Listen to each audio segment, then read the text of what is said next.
পিরোজপুরের নাজিরপুর উপজেলার শাঁখারীকাঠি ইউনিয়নের ৯টি ওয়ার্ড বিএনপির কমিটি কাউন্সিলের মাধ্যমে গঠনের দাবিতে সমাবেশ করেছে স্থানীয় বিএনপি।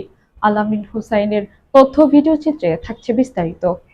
পিরোজপুরের নাজিরপুরে বাংলাদেশ জাতীয়তাবাদী দলের অভ্যন্তরীণ কোন্দল প্রকাশ্যে রূপ নিয়েছে।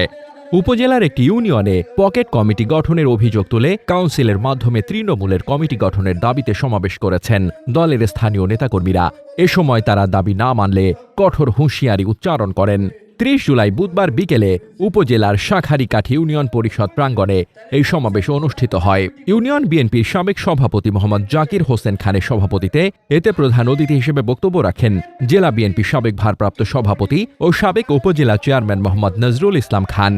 সমাবেশে বক্তারা একযোগে বলেন, নাজিরপুর উপজেলায় কোনো পকেট কমিটি আমরা মানব না।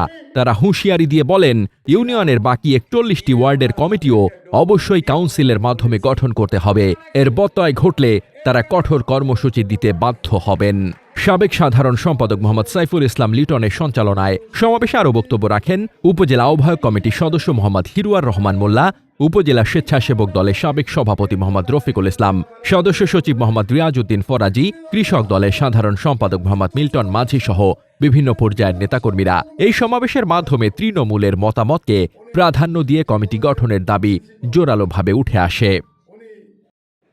মোহাম্মদ শামীম রেজা, দৈনিক খোলা চোখ।